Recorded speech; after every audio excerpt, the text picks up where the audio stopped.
this tattoo being a tribute to his mother. This is a Cajun French term, but it gave me the freeze arms. That's my mom let me know. I'm watching out for you. I'm like, well, do some cool stuff, like get a squirrel. Snatch a squirrel out the sky, mama. You know? Yeah. Those things that come together when they're supposed to, how they're supposed to, you know? I mean, that is true harmony. Oh, dude, that looks great. We need to get you like a hospital gown or I something. know, right? Damn, I got a gray hair on my chest. Babe, why didn't you tell me? I got Just the one? Just the one. Look, That's right. it's like that shit is sticking out. Like, hey, what's good, bro? You look good though, man. Hey, Fucking- man. You have to pay me a little bit of money to take my shirt off in front of people. Hey, You know? man. Tell me about that tattoo, man. Like, why? What is it? Why'd you choose it? This one? Or? No, the one you're getting. One Because I got? I never asked Boudreaux what they are. I like to be. Yeah. Well, Seminole Indians represents my mom's side of the family. Okay. She's Seminole, Black, Portuguese. Yeah. You don't hear Portuguese in the South a whole lot. No. I grew up around a lot of Portuguese. Yeah. Yeah. So, you know, something to represent that side. What I wanted to do was get Native American stuff on this arm. Yeah. Because my dad's got it too. So Okay. I was going to do something to represent that, and then African on this arm. Okay. Like half sleeves. But tattoos are expensive, bro. Yeah. Yeah. You know, but yeah, this is something to represent the fam. Okay. It's my mom's maiden name is Roundtree, which you can't get anymore. Yeah. Yeah. And they're like, Richard Roundtree? Isn't that what you said? He said, Richard Roundtree. I was like, maybe, I don't know. Yeah. But So this, tell me about this tattoo. What is it? this, you know, after my mom passed, I really wanted something for her. Mm-hmm. And we were talking, it was like, man, she's always looked out for me. Mm-hmm. Even when she knew I was lying, she had Right. my back. Yeah. You know, and I feel like after she passed, she's really been looking out for me. Because it wasn't long after she passed, I went to the doctor and found out everything I had. Yeah. Yeah. And they said cancer don't hurt. And I just think my mom was up there just thumping that nut, like, get this checked Right, out. right. Oh, you ain't going, okay, I'm gonna thump this for a week. Yeah.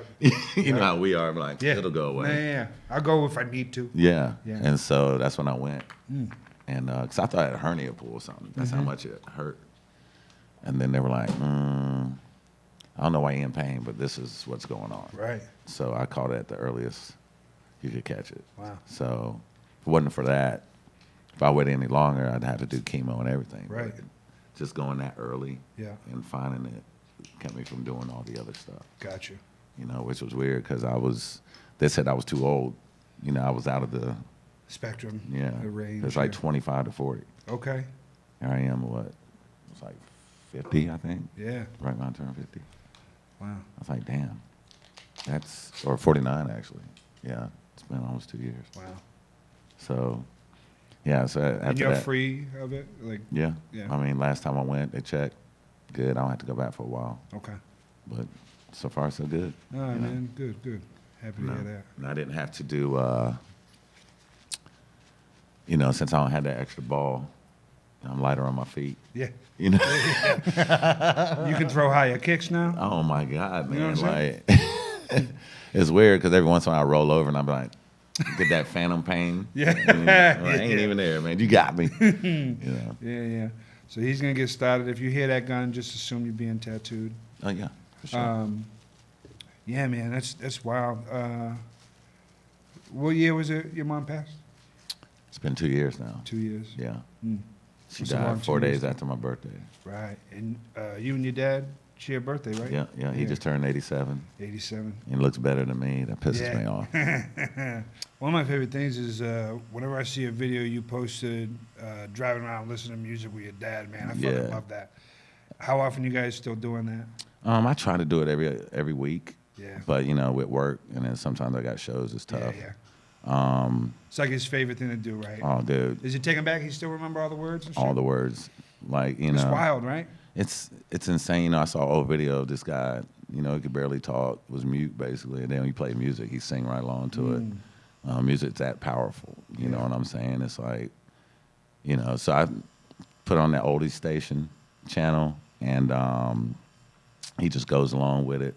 Temptations, Smokey Robinson, All Motown like, stuff. all Motown stuff, like Yeah. anything around. Then I'll bump it up to like the '80s, and he'll groove off that. You know, the Gap Band and shit like that. Yeah, yeah. When he used to take me to kid parties, you know, quote, Yeah. but it'd just be a chance for my parents to get out and get fucked up. Yeah. So, yeah, man, it's like my favorite time with him because he don't have to talk. Right. He just looks at the sky, take him downtown, drive him through downtown Raleigh, and he'll be like, man, these buildings, you know, he loves the buildings. Yeah. Just anything to get him out the house around stuff that, Yeah. and he don't want to walk, he don't want Right. to do, he's like, man, I'm just ready to chill, listening to some music. Yeah. So I'm his favorite. Definitely his favorite. You Oh know? yeah. That's dope. So, Now that music means a little bit more to you as well. oh, absolutely, man. Because it Were takes, were you always into Motown? oh, yeah. I mean, you know, I grew up on all those, Same. used to listen to those albums and stuff, 45s. Yeah. Play them, but just good memories of just being that young around not only my parents, just fam, you know. 'Cause my sister's a DJ, so she Okay. turned me on to a lot of music. How many brothers and sisters you got? 4 brothers and 3 sisters. 4 brothers. Wow. I didn't know that. Yeah. Yeah. Set of twins right before me, then, of course, the accident comes through Yeah, yeah, yeah. 5 years later. You know, everyone else is like, bing, bing, bing, bing, bing, bing. Me, it's like, nope, we're going to wait a little bit. So you the baby? Yeah. Wow. Yeah. All right. Which shows you why I'm doing this shit for a living. You know, the attention seeker. Yeah, yeah. You know, so. Well, I mean, you know, you also fucking gifted with it too. You know what I'm Oh, saying? man, It's I not appreciate like, it. It's not like you're one of these dudes who's just like, I gotta do it. You know what I mean? You're like Yeah. a guy who gotta do it because you gotta do it because you can't do it. You know what I'm saying? Yeah, I think we talked about it. It's like the reasons why we got in it. It was like I felt like I always did it just because it was a way for me to hide what was going on at home. For sure. So I go to school, you know, class clown type thing. I'd always make, you know, we thought it's like we wrote before we actually wrote. You like think of something like, oh, this is gonna kill tomorrow Mm-hmm. Yeah, in third period or something, you know? Yeah, yeah. I can't wait till Mrs. Davis says something dumb. You know what I Oh mean? man, when it's quiet. Yeah. I remember. I think I was in like probably like 6th, 7th grade, and it'll get real quiet, and then you hear a car horn. I'd be like, "Excuse me," and then they'd be like, "I'm killing them, killing them with the car farts." Yeah, you know? yeah. Just the silliest shit. Just anything to keep my mind off of the shit that was going on at home. Right. It's always funny. Farts are always funny. Oh, my 100%. God. Always funny. Yeah, I've turned my comedy into almost 100% fart material. My best joke is my fart joke. That's right. you had a fart joke that got quoted by who was it? It was you remember that clip, Sethy Boy? You know what I'm talking about.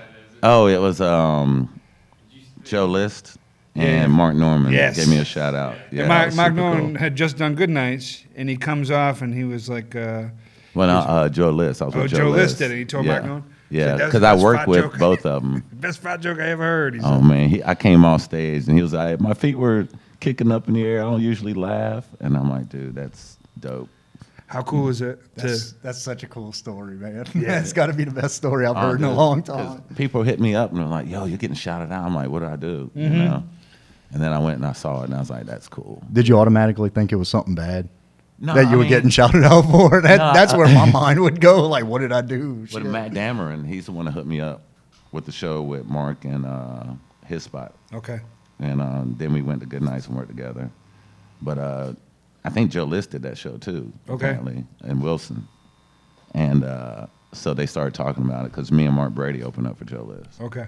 And yeah, I did that joke, and he was like, "Dude, I didn't realize he liked farts that much." Yeah. Because in that episode, he recorded his farts and sent them Okay. to All right. relatives or some shit, which is hilarious. That is to me. funny.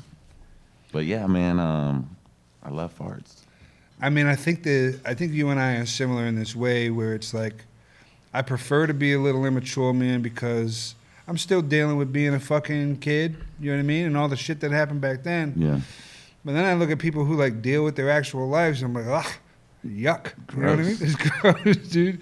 But then on the other side of that, like I prefer it, but on the other side of it is I also got to deal with my irresponsibility and the situation I've left myself in here. You know what I'm saying? Like I didn't really give myself a soft spot to land in my 40s and 50s. Yeah. And I think about with comedy for me, I almost feel like at this point, I felt like for the first like 10 years, I had to do it because I needed to do it. And now I'm kind of starting to feel like I got to do it because it's the only thing I can do.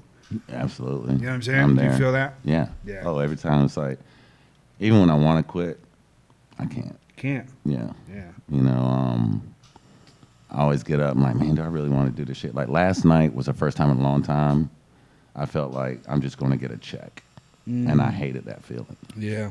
I was like, dude, the first show I was just, I'm here to get paid. Yeah. You know, I need this money. And then that first show was not great Right. because my feeling wasn't in it. And I'm like, dude, Yeah. this is shit you love. Yep. You know, so that second show I opened up. Sorry about the headliner. But Yeah. no, I mean, I just was like, dude, this is what you love to do. It's what, you know. You do need a reminder every now and again, and no one can give you that reminder. They can be like, Mike, you love this, and you're like, I don't give a fuck, you know. Yeah, But, well, I don't trust people either. right. Even though they mean the best, but Yeah. I'm like, I don't trust it. Well, it's because they don't really know. They just don't know. Yeah, you know, but I've learned to accept it, and you know, it took me a long time to even accept like a good remark. You know, you're just like, I don't trust you. I don't trust you. You didn't hear I said the instead of the. Yeah. You totally missed. You know. What I'm Yeah, I saying? don't value your opinion because you just said I was good. Yeah, and you I see know that better. horrible shit I was just there. did. It's like, dude, you got a standing ovation. Yeah, but all of them didn't stand. You know, you're Yeah, never yeah. going to be satisfied. Right. I'm never going to be like. It took me a lot. This album I recorded. Yeah. I was about to chop the whole thing off. It's my third attempt to Right, release right. something, and I had to beg Jeremy. I was like, Jeremy, I need you there to shut me up because in my mind it doesn't sound like I want it to sound.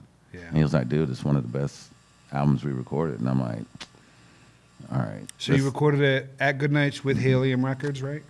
What's that? Or you recorded it with Helium Records? Yeah, Helium Records. Yeah. What's the name of the album? He's stupid. He's stupid. You know that's my favorite compliment.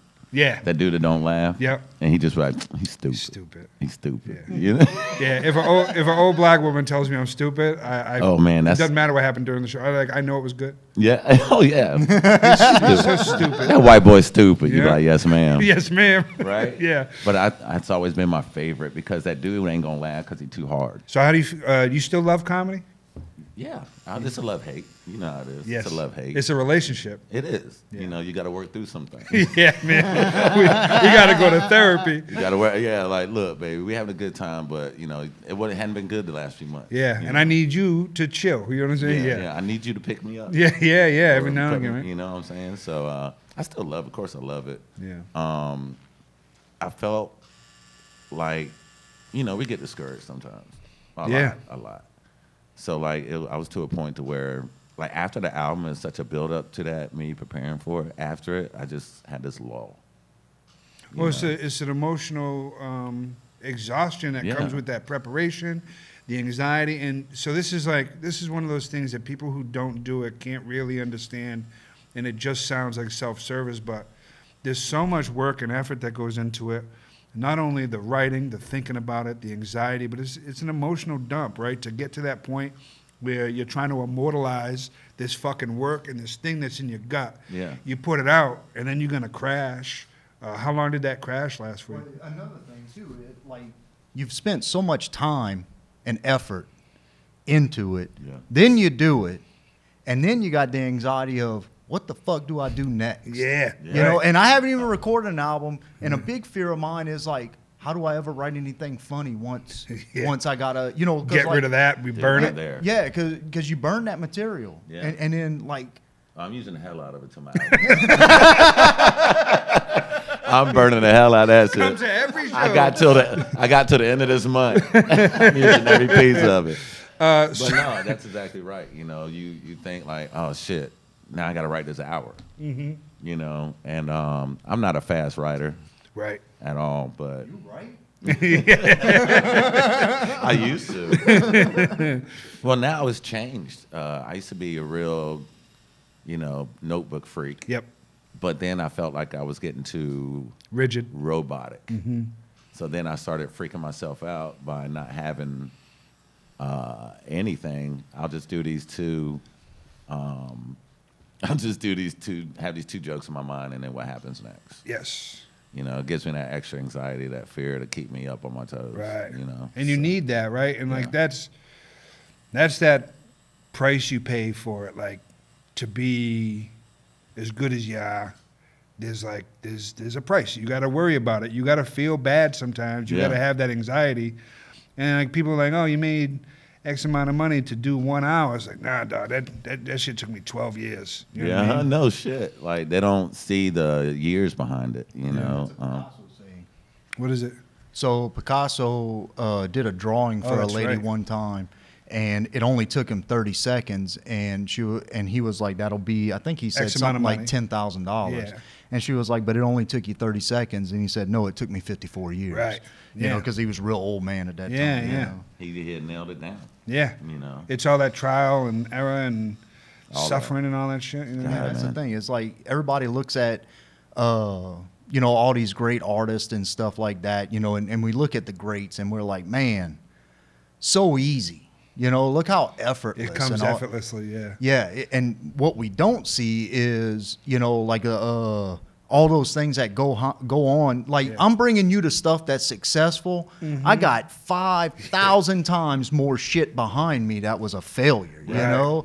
I'm bringing you the 1% that is the 1%, Right, you know? right. Not only that is why the hell y'all gonna support me after I die, you son of a bitch. Well, Picasso was famous while he was No, alive. yeah, but Yeah. like most One of the artists- few. The next 5 years or so of comedy, what's that look like for you, man? Because you've been doing it, how long? 20 now.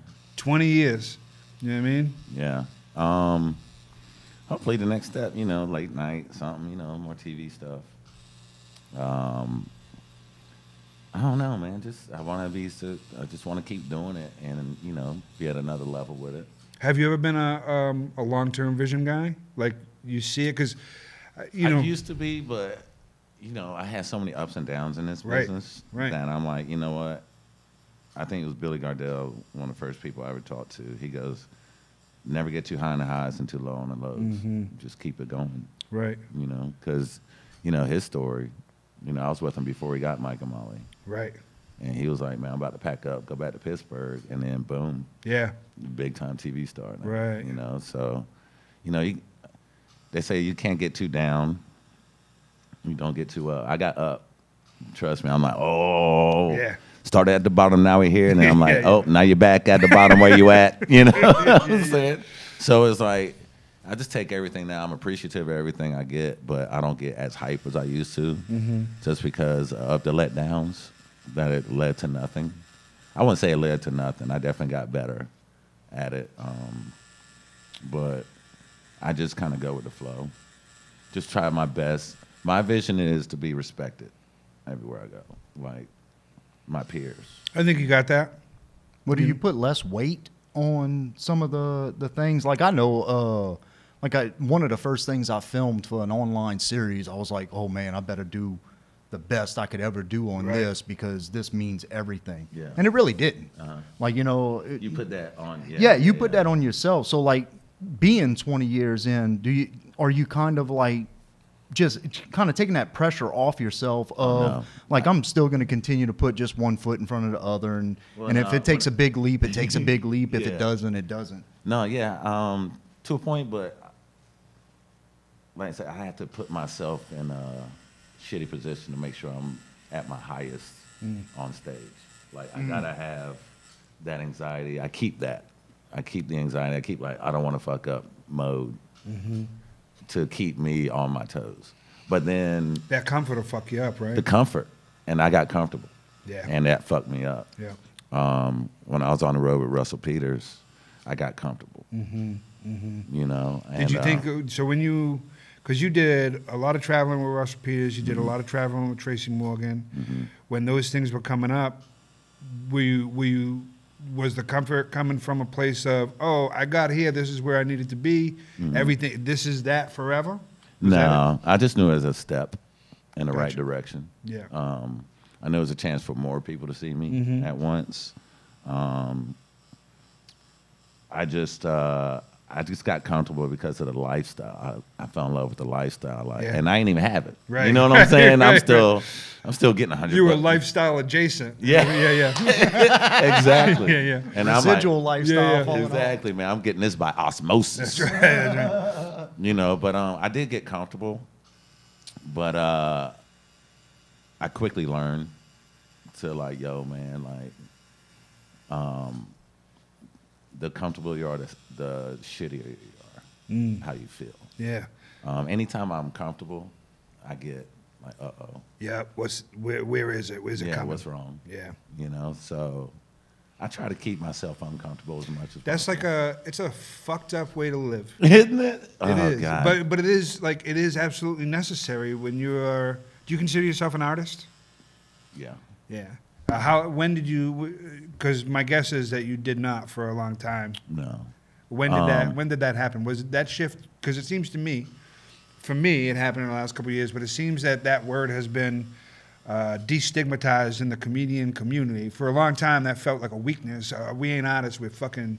We're whatever. humans. We're tortured. Blah, blah, blah, blah, blah. Yeah, But I yeah. mean, all of those things we said we were is what an artist is. You know what I'm saying? I don't know. I would say maybe when I was working with Tracy, because I was writing for him. 5-6 years ago, or less than that? 7. 7, okay. maybe. It was right before his accident. You know, Yes, a couple of yeah. years before his accident. So when I was writing for him, Mm-hmm. and he was like, I don't need nobody to write for me. I just need you to punch him up. Yeah. And watching him, like, one thing I liked about that was as soon as I got off stage, I went in the back, grabbed my notebook, and watched. Yes. Like I was down with work. Yep. And so That's my favorite way to travel with a headliner is just, I got to do my shit, then let me go get my notebook. That headspace to me is my favorite place to oh be. yeah, it's the best because you're so locked in. Mm-hmm. And I gave him a joke, and we were in Portland, just because of how he is, who he is, how he moves. I was like, I think you'd be really good with this joke. So I gave him I don't know if you ever heard of the Medusa joke, fat ass. I had this joke for years, and I was drunk, wrote in my notebook, Medusa equals fat ass, Yeah. and had no clue what the hell I wrote, what that meant. Yeah. For years. Right. And then someone borrowed a book, and it had that note in it. And they're like, what the hell is Medusa equals fat ass? And I was like, bing, and I hung up and wrote it down. But it was about, how those guys catcalling. Yeah. So I was working at a construction site then, and I was like, now I'm catcalling. But these good dudes will look at anything like, yo, look at that fat ass right there. I'm like, dude, she's 90. Yeah. So I'm pretty sure that's a diaper. He was like, how do you know? I was like, because she sounded like a potato chip bag walking by. And then I was like, Medusa could be walking down the street with a fat ass, and there'll be nothing but a line of statues pointing it. Ding, ding, ding. And I gave that to Tracy, and he took it. He goes, there'll be a nigga in the stroller like. I'm saying? Yeah. He took to his level. Yeah. But just him appreciating the stuff I gave him and actually using it made me feel really good. Hell I was yeah. like, yeah, I'm here. I'm an artist. You grew up with comedy? When did that, what's your first memories of I fucking like, because for me it's 8 tracks with Rodney Dangerfield, Richard Pryor, Steve Martin, 8 tracks. Oh, yeah. Well, I had that King Tut 45, baby. Yes, sir. I'm going to tell you what really hit me is one night I woke up, and I was probably like 7, 8, and I had to was thirsty, going to go get some water. And I go in the kitchen, and I hear my parents just dying laughing. Mm-hmm. And so there's like a bar so where they couldn't see me. So I just sat in the corner and listened. They're listening to Richard Pryor. Okay. And I never heard my parents laugh so much. But also, I was listening to him. Granted, I didn't know everything he was talking about. He's like, pussy this, motherfucker. But I heard the rhythm. It's the inflection, the tone, yeah. Yeah, the music. It was like music to me. It is music. And I think that's when I realized, like, oh, I could make people laugh.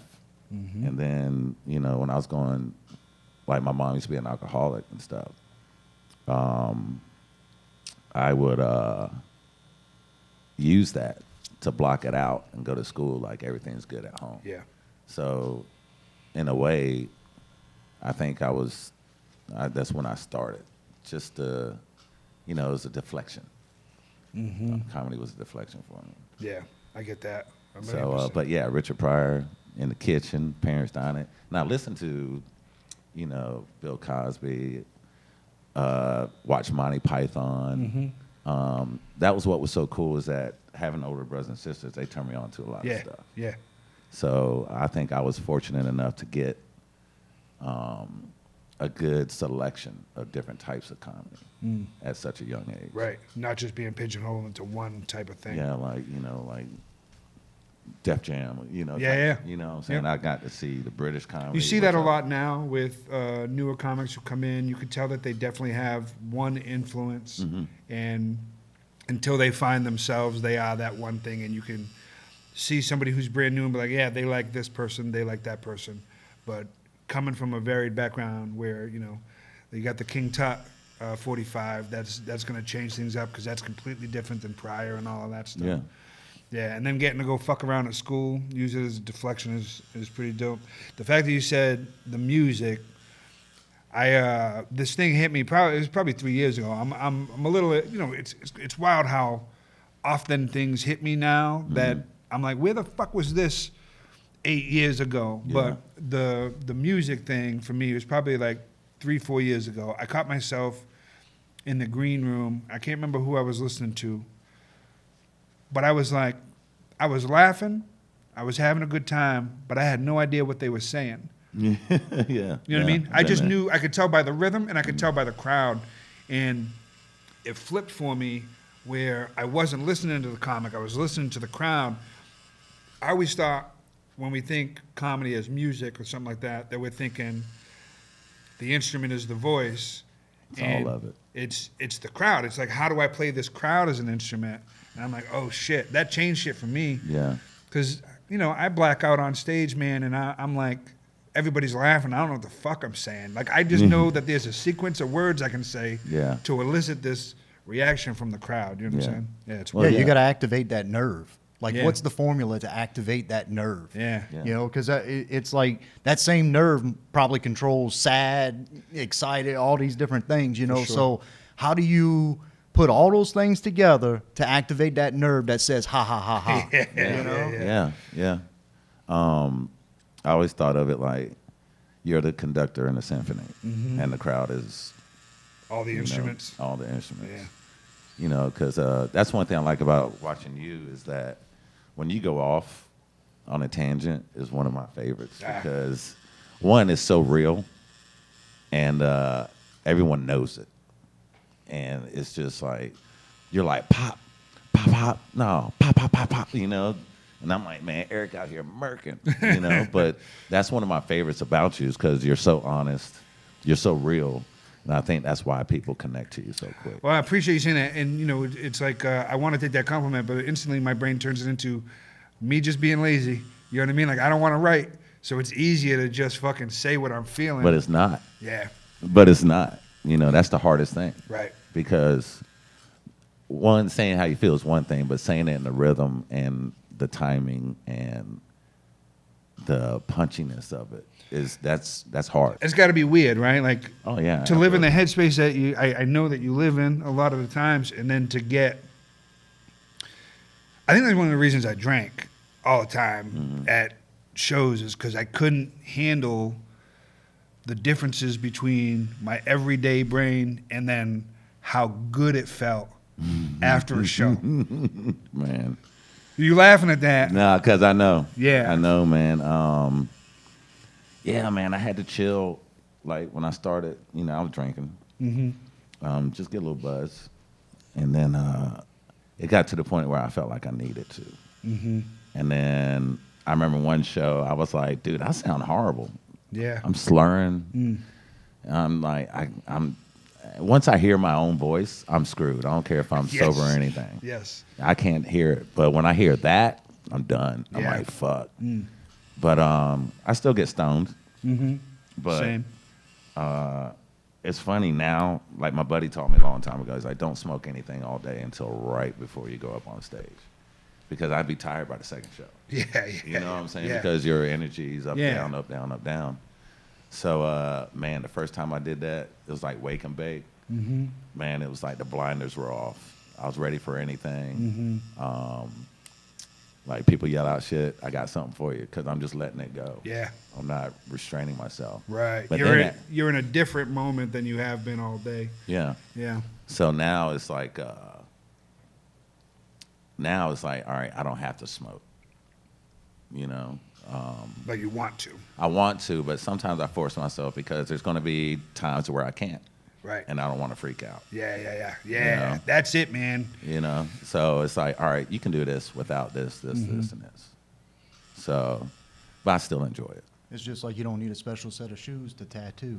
Right. Did you used to think you had a... Dude, I had a pair of Converse that I had myself convinced if I wasn't wearing those Converse, I couldn't tattoo. Yeah.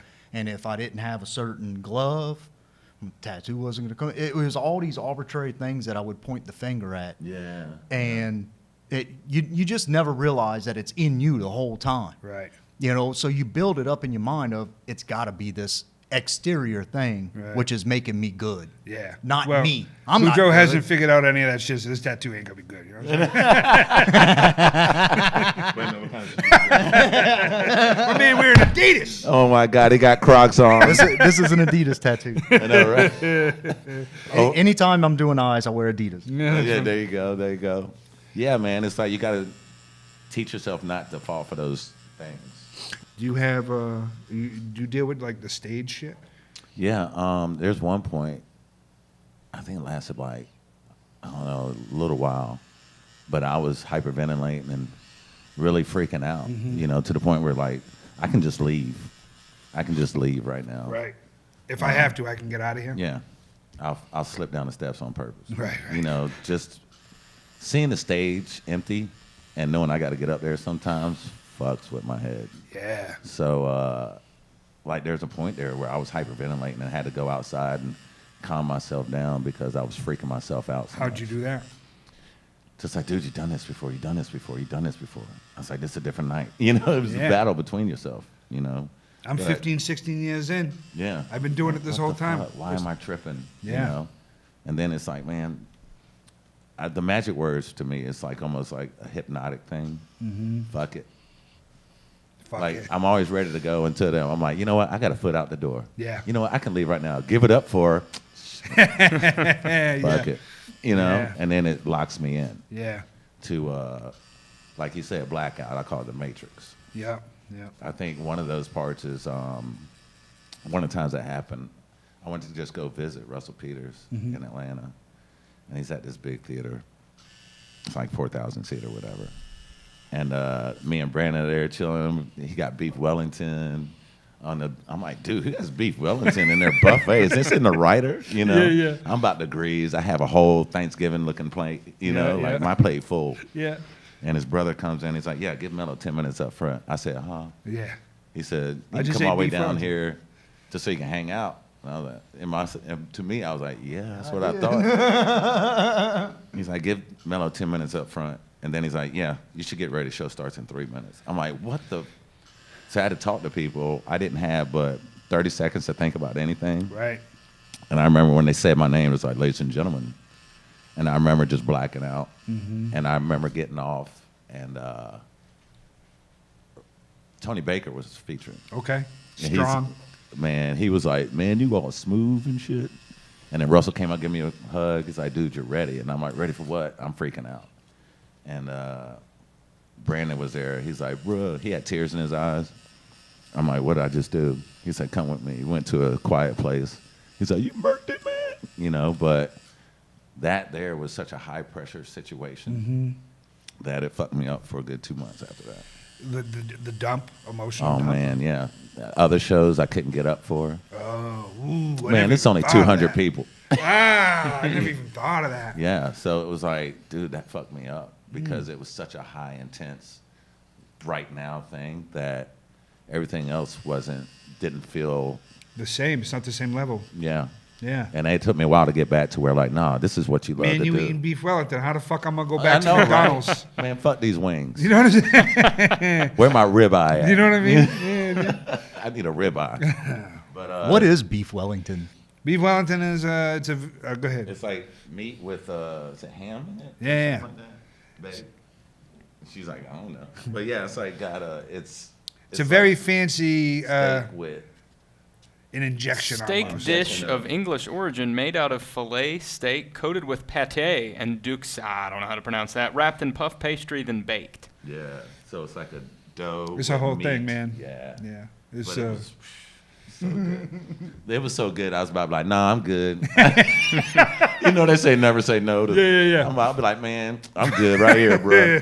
Just greasing. 10 minutes, nothing. You know? Yeah, right. I ain't worried. I'm gonna do 10 minutes on this buffet you got going on.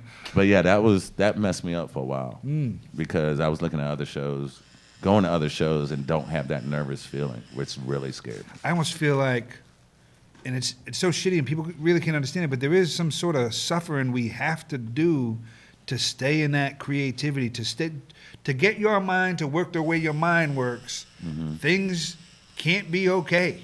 You know what I mean? Well, I had to change that. Yeah. Because I found myself like I need to be this to be that. And I think I was harming myself more because Absolutely. I was self-sabotaging myself to put myself in shitty So how do you change that? situations. Just know, like, I don't have to be in that mindset to create. Okay, good. But also, I know it comes back around. You know, we aren't going to be up all the time. Have you found that balance between life and art now? No, No. I'm searching for it, though. Yeah. I try to use reasoning. You know what I'm saying? Like Like come what? on, man. But I'm searching for it. I think I'm closer to it now than I've ever been, but I don't think I'm quite there yet. That balance is definitely sways. What impact does the last few years with your mom and now what's going on with your dad and how long you've been going at comedy, 20 years, getting older, 50? I hate to say it. You know, No, man. but you know what I mean? Like yeah, it doesn't seem real, but when you suffer those losses and you kind of deal with that grief, I'm getting older. My kids are older. My kids are all in their 20s now, which is fucking wild to That's me. crazy. It's crazy. That's crazy. But that constantly puts shit into perspective Yeah. for me. Like, I still feel like I'm a kid, even though I know that I'm not. I feel old physically every day. But seeing my kids be in their 20s is really like, oh shit, I ain't that no more. Life used to be long, and now it feels, I don't feel in a rush, but I do feel like it's right there. I got to start doing stuff. Does your relationship with your parents and the things that have happened in the last few years, what effect does that have on your thinking as far as like your career and shit? Well, it's like that's a good question. I feel like I've slept a lot, like looking for too much perfection. I feel like I could be further ahead. Okay.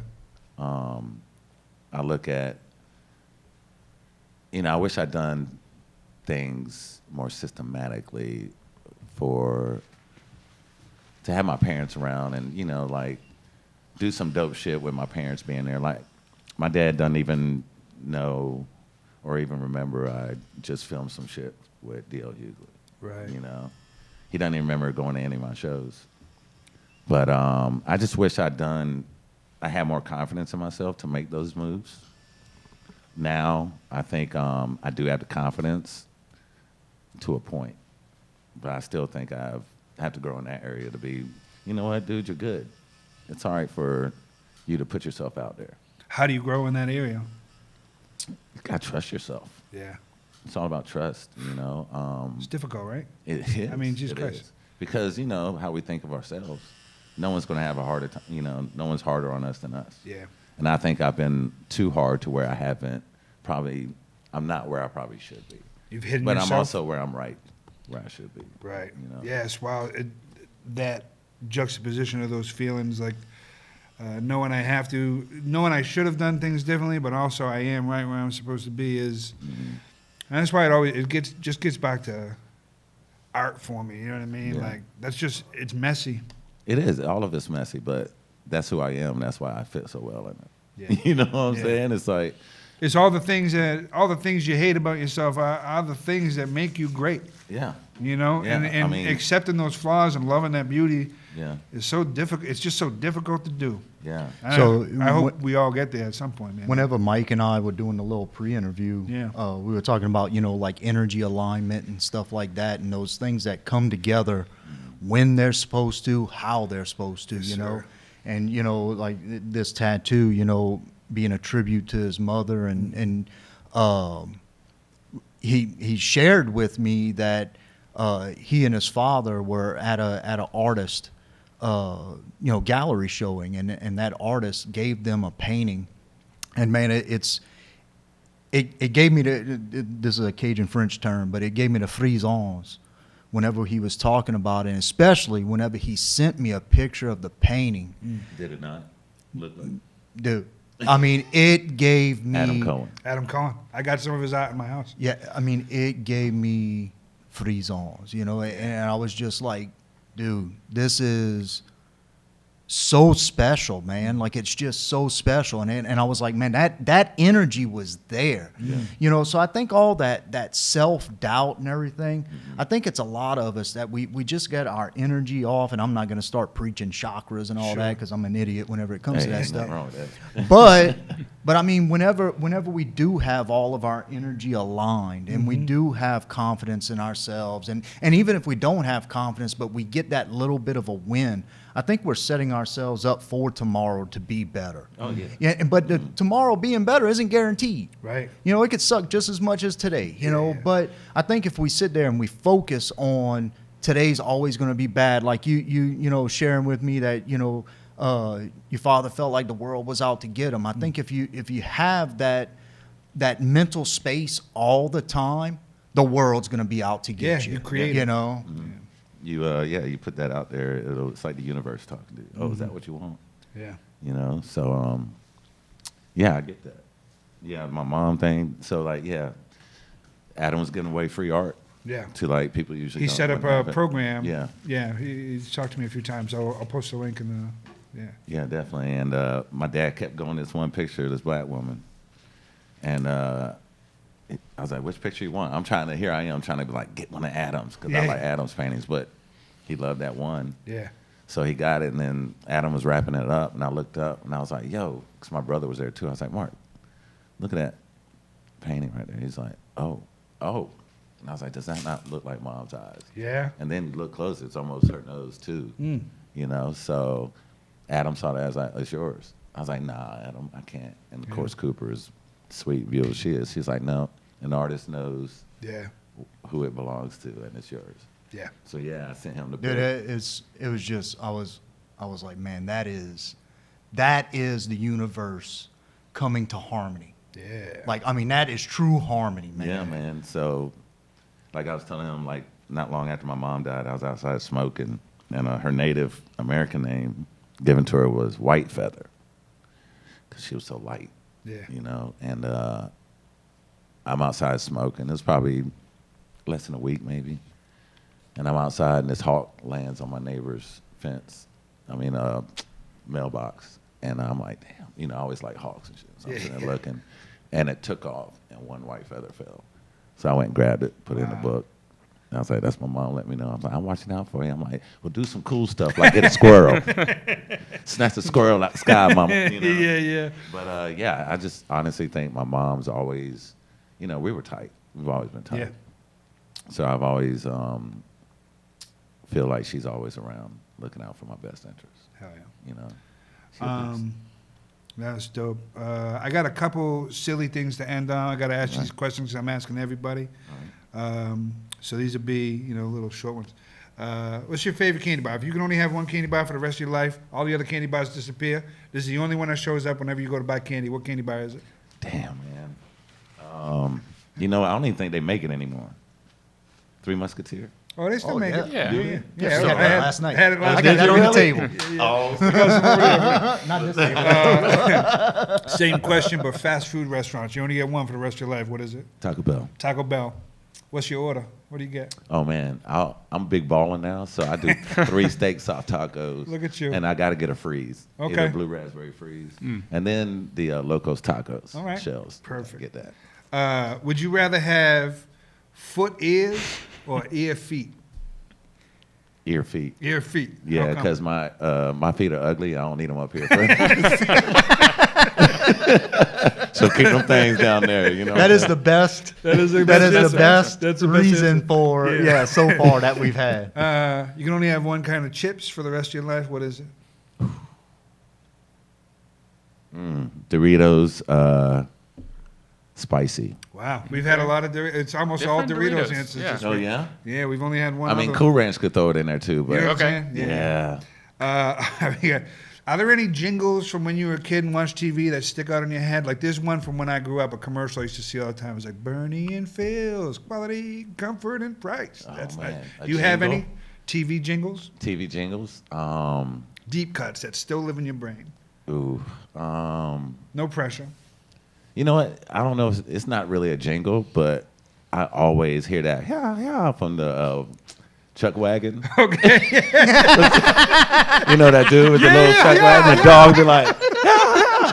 For some reason, I always think of that shit. I might have a problem. That damn Chuck Wagon, man. Last question. Uh-huh. You're about to make a peanut butter jelly sandwich. You got everything you want in there. It's your favorite peanut butter jelly. You go to grab the bread. What kind of bread is it? Ooh, man. You know what? Either wheat or English muffins. English muffin. All right. Man, English muffins don't play. You go to grab the peanut butter. What kind of peanut butter is it? I would say Jif Smooth Creamy. Smooth. There you go. Yeah. You go to grab the jelly. What kind of jelly? Great. Grape. Welch's. Welch's grape. You go into the utensil drawer. You grab a A spoon and a knife. spoon and a knife. All right. yeah. Because no two people make a peanut butter jelly sandwich the same way. So you grab a spoon and a knife, and then what goes on the English muffin first? Butter. Butter. Toast it, throw a little butter on it. All right. And then, He's a man of culture. Yeah. yeah, right. Hit Butter, that beef then Wellington A little bit appetite you still. do the jelly, Yeah. you do the peanut butter, and then it's still warm, so that just melts. Jelly on one side, peanut butter on the other. You put that together. You cutting that at all? You just eating it whole? Man, just eating it. All right. Just eating it. Fantastic. That's the most original peanut butter jelly we've had so far. Yeah, I love it. That is royalty. Yeah, it really is. It's Like fancy. I want to try it now. Hey man, I guarantee you, you toast the English muffin, Yeah. take it right out, put the butter on it, Yeah. and then do the jelly on the butter side, Yeah. and then the peanut butter on the other. Okay. Let it sit there for a second. I want one right now. I'm in it, bro. Hell yeah. I want one right now. All right. Well, I think it's done. We'll let you go look at it. Dude, thank you so much for being here. Yo, Yeah, Mike, Mike, it's so thank you good to so see much, you. man. Every time I see you, it makes me happy, man. Man, I love you, I fucking man. love you so Good to much, meet dude. you, too. Yeah, Appreciate the dude. work. Yeah. Man, you know how we do. Yes, sir. My man. Yeah, we'll have you back. All right, man. I love you. Absolutely. Love you too. Yeah, man. Yeah. I know, right? Oh, dude. That looks great. Yeah, you did a great job. That looks awesome, man. Thank you.